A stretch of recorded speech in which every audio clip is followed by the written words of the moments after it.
tuned into Quick Charge, the high voltage podcast bringing you the top stories in electric vehicles and sustainable energy daily. And it's all powered by Electrek. Welcome to Quick Charge. It's July 31st, 2025, and I'm your host, Joe Boris. On today's episode of Quick Charge, we are highlighting the showdowns that are happening out there throughout the EV space. Typically Tesla versus someone else, because let's face it, Tesla is the 800-pound gorilla in the EV space, and we're going to keep seeing that over and over again until someone else takes that mantle from them. So story number one are Elon Musk and Jeff Bezos headed for an epic showdown in a lithium-filled volcano. This is a lot of speculation here, but it really does seem interesting when you consider that the McDermott caldera, an extinct supervolcano on the Oregon-Nevada border, is loaded with potentially enough lithium to power 600 million electric cars. And we don't really know who's going to control that. It looks like it's going to be worth about $1.5 trillion.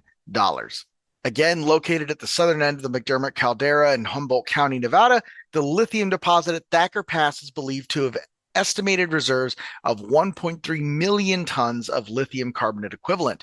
That's enough of the treasured material on its own to redraw the global energy map. From science.org, we've got a map of all the global known lithium deposits that are out there. You can see evaporative brine, hard rock, and volcano sedimentary seems to be like the easiest one that we're going to be able to get to. And yeah, other than Jadar in Europe, it kind of only exists in the US. So there's a really good opportunity here for American manufacturing, American EV manufacturing to kind of go in on this and really take over a lot of that. So again, some speculation over who's going to go after it. GM has some deals in the works, some court cases going. Elon Musk with his political influence, and of course Jeff Bezos through his Bezos Explorer has some mining interests as well. They've already invested over $1 billion in the Congo to start developing some lithium mining there. So all really big players kind of have an eye on this. Again, check out the article. We've got a couple of corrections, a couple of actually interviews coming up about it next week. We've got a lot of interest in that from some key industry players. So definitely keep an eye on that. Now, of course, another area where Tesla is going to be under fire is in the semi-truck market. We've already talked about the huge lead that Volvo, Mercedes, and others have in this market, especially Volvo, who has put out more than 5,000 electric semis and is now on their third generation of VNL Electric, about to launch a new full-size Class 8 Mack branded electric truck. Really neat stuff. Well, Windrose now is really starting to pick up speed. Windrose has lined up a $60 million electric semi-truck order and has announced plans to expand into South America. Yesterday was a big day for upstart electric semi-truck manufacturer Windrose. The company lined up what could be a landmark $60 million deal and announced plans to begin shipping its innovative HDEV to South America. China Trucks reported that Windrose had lined up a deal to supply several hundred of its long-range battery-powered heavy trucks to U.S.-based zero-emission logistics company Nevoya that, once finalized, will represent the startup's largest North American order to date. The agreement, which is reportedly valued at more than 430 million yuan, or about $60 million, has initial deliveries of the Windrose R700 BEV semi planned by the end of 2025, with full deployment expected by the end of 2026. To meet those ambitious delivery targets, Windrose has shipped its first batch of knockdown kits to the U.S., where the distinctive sleeper cabs will be joined to Windrose electric chassis. You can see that LinkedIn post from CEO Wen Han. He's got a couple of those showing up at the port of Long Beach on their way to be assembled at the company's U.S. assembly line. At the same time, Windrose Corporate announced expansion into its fifth continent thanks to a partnership with Chilean logistics firm Trailer Logistics Sudamerica. Now, if you're wondering why Chile, that's because Chile has a goal of reaching 100% zero-emission sales of freight transport and intercity buses by 2045. That aligns with its broader national electromobility strategy, which targets carbon neutrality by 2050. Chile is ranked as the fifth largest economy in Latin America by nominal GDP and 46th in the world, just above Finland and Portugal. Furthermore, Chile has the highest per capita GDP in Latin America, and in 2024, there were 14,267 heavy trucks sold in Chile, according to National Automotive Association of Chile. On the other hand, we haven't seen much from the Tesla Semi in recent months, other than they are working on their factory and keep promising that next year They will be in series production.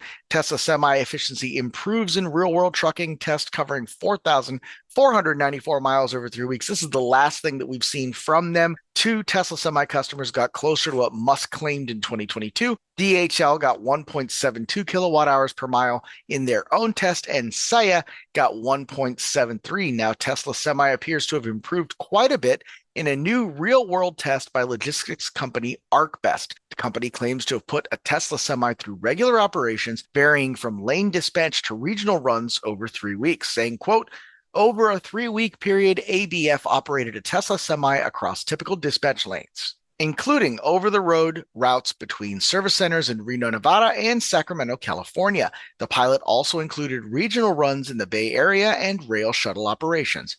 ArcBest claimed that Tesla Semi averaged 1.55 kilowatts per mile during the 3 weeks. The electric Semi logged 4,494 miles, averaging 321 miles per day with an overall efficiency of 1.55 kilowatts per mile. Efficiency is everything in the trucking business, and it varies considerably based on factors, including load, but is nonetheless an impressive performance. Now, of course, Tesla doesn't make bikes or anything else on 2 wheels, but if they did, they would be having a showdown with Retrospec. Today's episode, of course, brought to you by Retrospec, the makers of sleek, powerful e-bikes and outdoor gear built for everyday adventure. What started as a small shop with a few bikes in a tiny LA apartment has grown into a full lineup of high-quality, accessible outdoor gear designed to get more people moving from paddleboards and kids' bikes to their standout line of electric bicycles. If you're ready to upgrade your everyday ride, check out Retrospect's viral city e-bike, the Beaumont Rev 2, made with a vintage-inspired step-through frame design and modern electrical features that wow for just $9.99. Retrospec is all about making electric bikes more affordable without cutting corners, so you're getting solid performance, thoughtful design, and a smooth, reliable ride at a price that won't bust your budget, and that's especially true for Quick Charge listeners who get 10% off their next ride until August 14th with the exclusive code Electrek10. Use that at retrospect.com, and when you do, don't forget to tag your ride, hit the road, snap a shot, and share your outdoor moments with hashtag #ReadyToOutdoor for a chance to get featured. We obviously love the Retrospect guys. Electrek10 is a great discount code.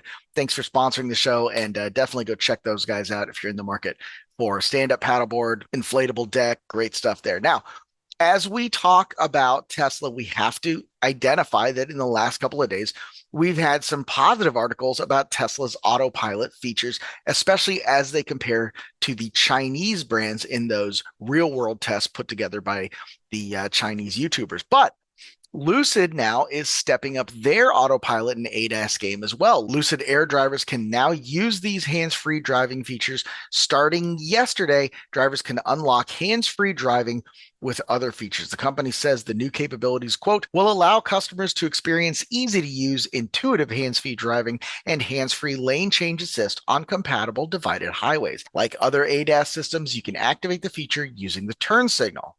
Lucid Air owners can unlock the upgrades through an OTA software update, although it's currently only available for the Air. Lucid said Gravity owners will gain access later this year.